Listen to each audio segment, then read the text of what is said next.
Students, आज हम D block और एफ ब्लॉक के तत्व पढ़ने वाले हैं। इसके पहले आप कक्षा 11 में पूरी आवर्त सारणी के गुण पढ़ चुके हैं, जिसमें आप जानते हैं ये एस ब्लॉक है, ये पी ब्लॉक है, ये डी ब्लॉक है, ये एफ ब्लॉक है। एस ब्लॉक के तत्व हम कक्षा 11 में पढ़ चुके थे और पी ब्लॉक में बोरोन और कार्बन परिवार ग्रुप 13 के और ग्रुप 14 के वर्ग के तत्व हम कक्षा 11 में पढ़ चुके हैं। कक्षा 12 में हमने पी ब्लॉक लेसन में ग्रुप 15, ग्रुप 16, ग्रुप 17 और ग्रुप 18 के तत्व पढ़े थे। किस किस के तत्व?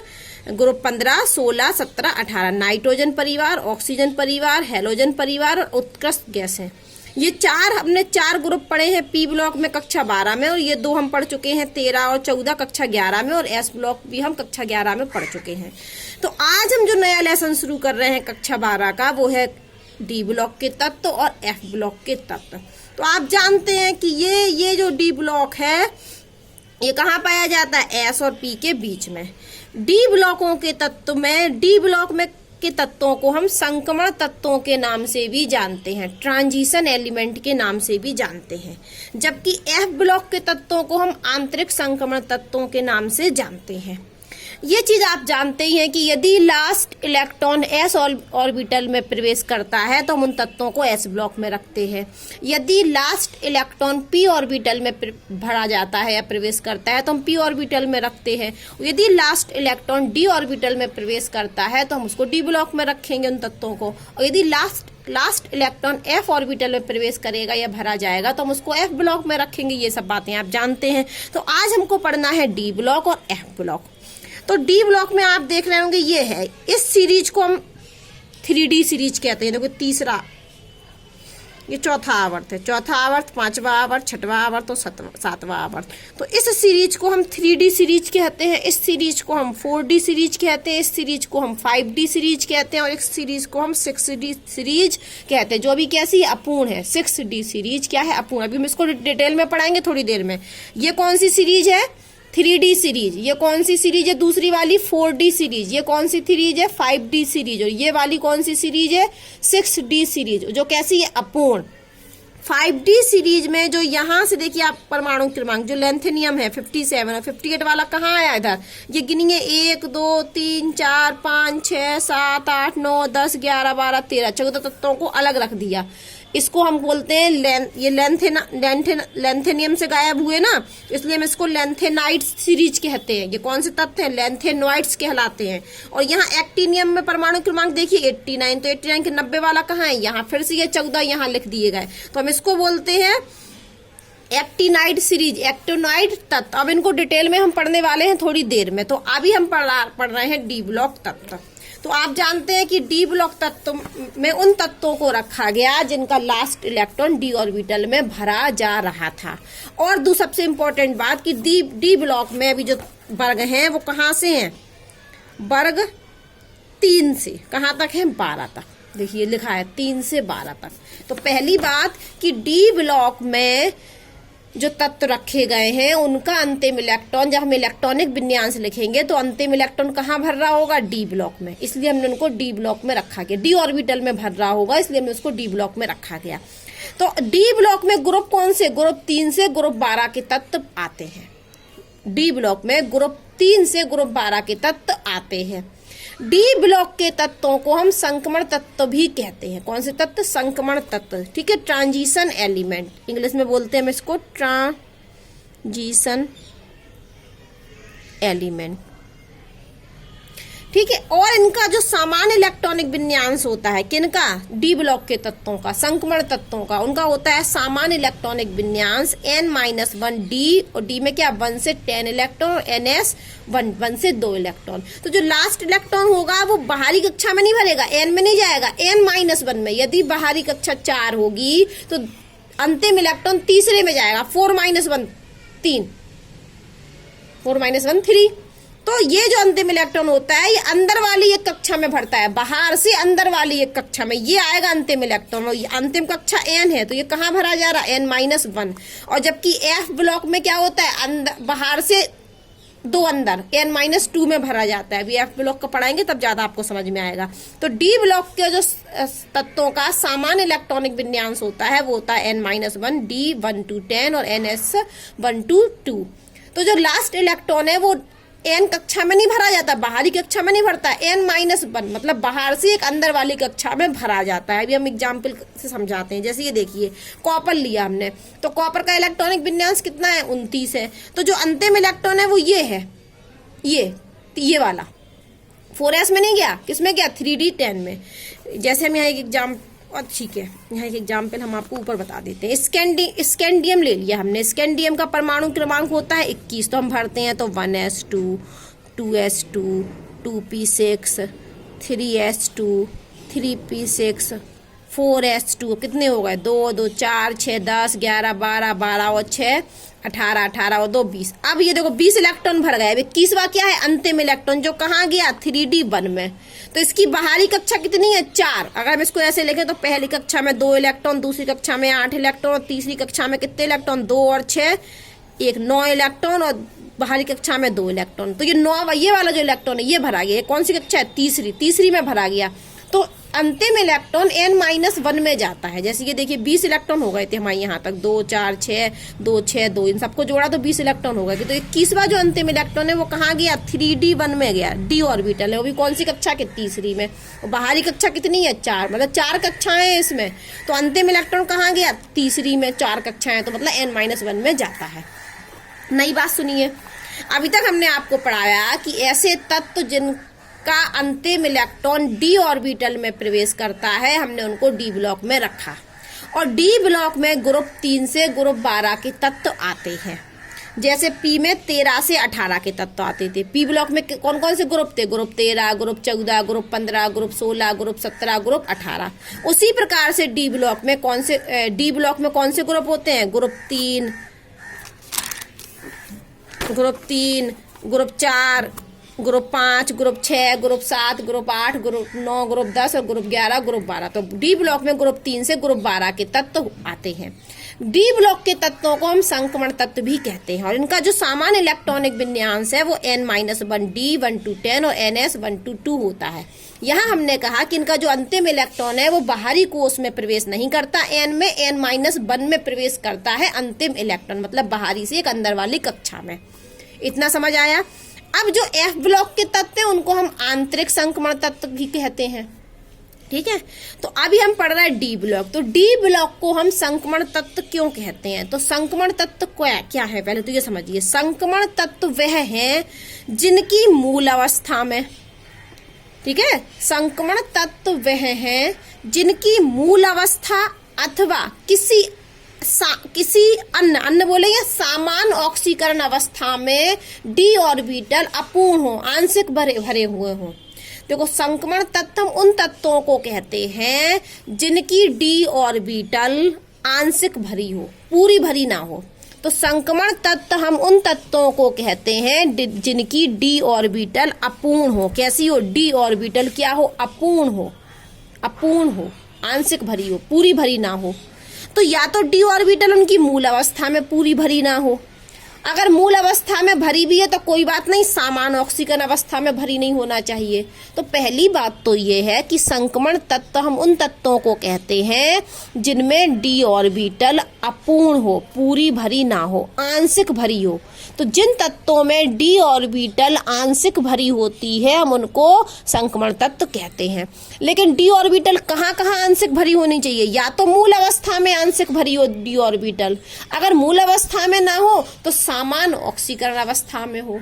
तो अब मिला के बोल देते हैं कि संक्रमण तत्व वह हैं जिनकी मूल अवस्था में अथवा सामान्य ऑक्सीकरण अवस्था में, मूल अवस्था में अथवा सामान्य ऑक्सीकरण अवस्था में डी ऑर्बिटल अपूर्ण हो तो हम उनको क्या कहते हैं, संक्रमण तत्व कहते हैं। अब जैसे हमने स्कैंडियम ले लिया, तो स्कैंडियम में आप क्या देख रहे हैं 3d1, तो ये तो अपूर्ण है। कितने इलेक्ट्रॉन भर सकते डी में हम 10, 1 2 3 4 5 6 5, यहाँ डबल भरते हैं तो कितने इलेक्ट्रॉन भर सकते 10, और यहाँ तो कितनी है, एक ही इलेक्ट्रॉन भरा है। तो ये डी ऑर्बिटल क्या है, अपूर्ण है। ये डी ऑर्बिटल कैसी है, अपूर्ण है। पूरी भरी है नहीं, अपूर्ण है। आंशिक आंशिक भरी, थोड़ी सी भरी, इसलिए स्कैंडियम को हम क्या कहते हैं, संक्रमण तत्व कहते हैं। तो संक्रमण तत्व हम उन तत्वों को कहते हैं जिनकी मूल अवस्था में या समान ऑक्सीकरण अवस्था में डी ऑर्बिटल अपूर्ण हो, तो हम उनको संक्रमण तत्व कहते हैं। तो यहाँ देख लिया हमने डी ऑर्बिटल अपूर्ण है, तो ये संक्रमण तत्व हुआ। ठीक है, अब हमने ये देखा कॉपर। चलो हम एक एग्जाम्पल और ले लेते हैं। स्कैंडियम के बाद आता है हमारा टाइटेनियम। तो टाइटेनियम का होता है परमाणु क्रमांक 22, तो 1s2, 2s2, 2p6, 3s2, 3p6, 4s2 और 3d2। तो ये भी क्या है, ये भी अपूर्ण है, ये भी क्या है, ये भी अपूर्ण है। तो इस तरीके से आप देख रहे हैं ये अपूर्ण है, तो ये अपूर्ण है, इसलिए क्या हुआ, ये भी संक्रमण तत्व हुआ। कौन सा, टाइटेनियम। तो यहाँ देखिए कुछ मैंने लिखे हैं, पूरा पूरा तो नहीं लिखा। स्कैंडियम का क्या था, 4s2 3d1 अभी बनाया था ना, देखिए 4s2 3d1। ऐसी टाइटेनियम का क्या दिख रहा, 4s2 3d2। तो यहाँ ये लिखे हैं, पूरे पूरे नहीं लिखे यहाँ पर। यहाँ का मतलब क्या है, 1s2, 2s2, 2p6, 3s2, 3p6, उसके बाद 4s2 3d1। टाइटेनियम का क्या है, 4s2 3d2। वेनेडियम का क्या है, 4s2 3d3। तो आप क्या देख रहे हैं, ये 3d1 ये अपूर्ण है, ये अपूर्ण है, ये अपूर्ण है, ये भी अपूर्ण है। अपूर्ण तो नहीं है, हाफ फिल्ड है। ठीक है, ये अपूर्ण है, ये अपूर्ण है, ये अपूर्ण है, लेकिन ये देखिए ये पूरी भरी हुई है और ये पूरी भरी हुई है। तो आप यदि इसको ले लें, ये कुछ तत्व हमने डी ब्लॉक के लिए, तो ये तो अपूर्ण है, एक है तो अपूर्ण है, ये अपूर्ण है, ये अपूर्ण है, ये अपूर्ण है, ये अपूर्ण है, ये अपूर्ण, ये सब सारी अपूर्ण चल रही हैं। कहाँ पूरी दिख रही है हमें, कॉपर और जिंक। तो कॉपर और जिंक क्या संक्रमण तत्व हैं, अब हम इनकी जानकारी लेते हैं। तो अभी तो मैंने कहा था कि संक्रमण तत्व वे तत्व होते हैं जिनकी डी ऑर्बिटल अपूर्ण हो। तो स्कैंडियम क्या हुआ, संक्रमण तत्व है क्योंकि इसकी डी ऑर्बिटल क्या है, अपूर्ण है। टाइटेनियम क्या है, इसकी डी ऑर्बिटल अपूर्ण है, पूरी भरी हुई नहीं है, इसलिए ये भी क्या हुआ, संक्रमण तत्व। यहाँ भी आप वही नियम लग रहा कि डी ऑर्बिटल पूरी भरी नहीं है तो ये भी संक्रमण तत्व है, ये भी पूरी भरी हुई नहीं है तो ये भी संक्रमण तत्व है, ये भी संक्रमण तत्व, ये भी संक्रमण, ये भी संक्रमण तत्व, ये भी संक्रमण तत्व। लेकिन आप यहाँ देख रहे हो कि कॉपर और जिंक को लीजिए, तो कॉपर में तो पूरा पूरा भरा हुआ है डी ऑर्बिटल। कॉपर में क्या है, डी ऑर्बिटल पूरा भरा हुआ है, तो कॉपर क्या संक्रमण तत्व है। उसके बाद डी ऑर्बिटल जिंक का देखिए, तो जिंक में भी डी ऑर्बिटल क्या है, पूरा भरा हुआ है। तो क्या जिंक संक्रमण तत्व होगा, परिभाषा के अनुसार तो नहीं होना चाहिए क्योंकि ये पूरा भरा हुआ दिख रहा है। तो उन्होंने एक शर्त भी तो लगाई थी बेटा कि यदि मूल अवस्था में पूरी भरी हो अथवा कहाँ भरी हो, समान ऑक्सीकरण अवस्था में। तो हमें यहाँ तो कॉपर तो दिख रहा है पूरा भरा समान ऑक्सीकरण अवस्था में, तो हम इसकी नहीं, मूल अवस्था में पूरा भरा हुआ दिख रहा है। कॉपर और जिंक मूल अवस्था में तो हमें पूरा भरा दिख रहा है डी ऑर्बिटल। कॉपर और जिंक में जो डी ऑर्बिटल है वो हमको समान अवस्था में, मूल अवस्था में तो पूरा भरा हुआ दिख रहा है। तो हम इसको किस पर देख लें, समान ऑक्सीकरण अवस्था में और देख लें। अगर ये वहां भी पूरा भरा हुआ तो फिर ये संक्रमण तत्व नहीं होंगे। तो अब हम देखते हैं। तो हमने लिया कॉपर, क्या लिया, कॉपर। कॉपर का परमाणु क्रमांक होता है 29। तो हमने इसका इलेक्ट्रॉनिक विन्यास बनाया, 1s2, 2s2, 2p6, 3s2, 3p6 और ये 4s2 और 3d9 होता है। वैसे होता क्या है, ये 4s2 और 3d9, लेकिन यहाँ पर 4s और 3d में क्या होते हैं, बहुत कम अंतर होता है ऊर्जा में, तो ये इलेक्ट्रॉन यहाँ चला जाता है। और दूसरी बात सुनिए कि जो हाफ फिल्ड और फुल फिल्ड होती हैं वो बहुत स्थायी होती हैं, तो ये इलेक्ट्रॉन यहाँ आ जाएगा, 4s2 का एक इलेक्ट्रॉन 3d9 में आ जाएगा। क्यों, कारण सुनिए, क्योंकि पूरी भरी हुई ऑर्बिटल स्थायी होती है। इस स्थायित्व की वजह से ये वाला इलेक्ट्रॉनिक विन्यास नहीं होता है, ये वाला होता है। पहले तो हमें ये पता होना चाहिए, कक्षा 11 में हम पढ़ चुके हैं कि आप बाहु के अनुसार तो ये होना चाहिए था 4s2 3d9, लेकिन कॉपर का इलेक्ट्रॉनिक विन्यास 4s1 और 3d10 होता है, क्योंकि 3d10 का मतलब है पूरी भरी हुई। 3d9 का मतलब क्या है, पूरी भरी हुई कक्षा नहीं है। तो आप जानते होंगे, क्या जानते हैं आपकी आधी भरी हुई, 1 2 3 4 और 5, ये आधी भरी हुई, और 1 2 3 4 5 6 7 8 9 10 ये हाफ फिल्ड, और ये क्या है, फुल फिल्ड। तो हाफ फिल्ड और फुल फिल्ड क्या होती हैं, स्थायी होती हैं, स्टेबल होती हैं, इस वजह से, इसलिए कॉपर और क्रोमियम में अलग हो जाता है।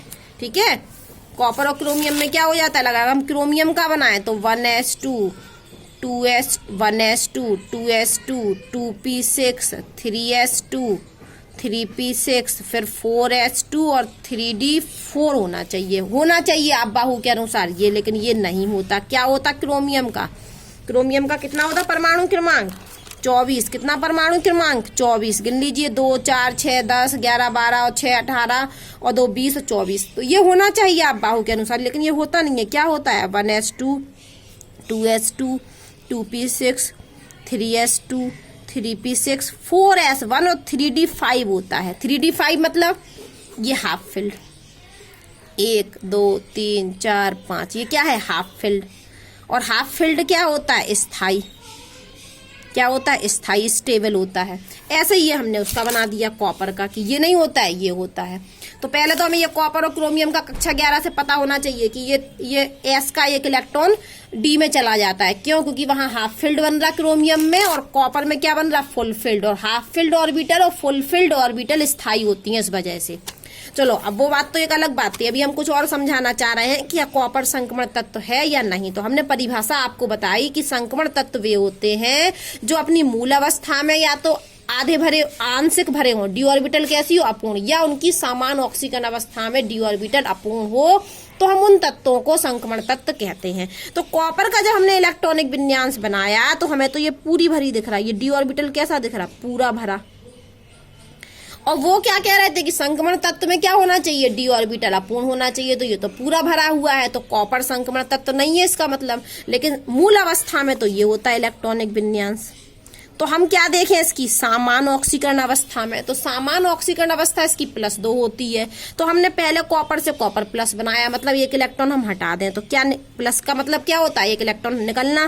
तो 2s2 2p6 4s2 3p6 और ये इलेक्ट्रॉन हट गया तो ये क्या बन गया 4s0 और ये 3d10। अभी भी कैसा दिख रहा हमें, डी ऑर्बिटल पूरा भरा।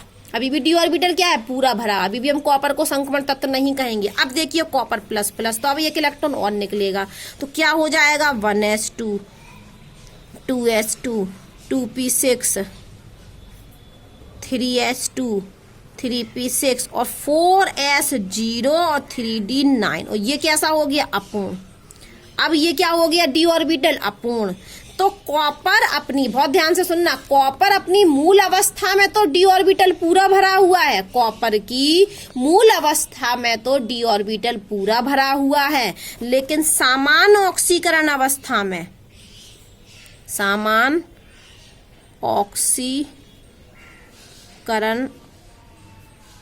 अवस्था में तो कॉपर अपनी समान ऑक्सीकरण अवस्था में तो डी ऑर्बिटल अपूर्ण है। इसलिए कॉपर क्या है, संक्रमण तत्व है। देखो लिखा है समान ऑक्सीकरण अवस्था में कॉपर की डी ऑर्बिटल अपूर्ण है, अतः कॉपर क्या है, संक्रमण तत्व है। अब हम ले लेते हैं जिंक वाला एग्जाम्पल। तो जिंक का परमाणु क्रमांक होता है, जिंक का होता है 30। तो जब इसका हम इलेक्ट्रॉनिक विन्यास बनाएंगे तो ये बनेगा 1s2 2s2 2p6 3s2 3p6 4s2 और 3d10। गिन लेना आप, ये 30 इलेक्ट्रॉन हो गए होंगे। तो यहाँ तो ये हमें क्या दिख रहा, डी ऑर्बिटल पूरा भरा। तो ये संक्रमण तत्व नहीं होना चाहिए। अब हम देखें Zn प्लस बना दें। क्या बना दें, Zn प्लस। तो क्या होगा, ये इलेक्ट्रॉन एक निकल जाएगा। 2 4 6 10 20 20 30। ठीक है, तो हम यहाँ से एक इलेक्ट्रॉन निकाल दें। क्या करें, यहाँ से एक इलेक्ट्रॉन निकाल दें। तो ये जैसे Zn प्लस बना तो ये इलेक्ट्रॉन गया एक, ये इलेक्ट्रॉन निकाल देते हैं हम।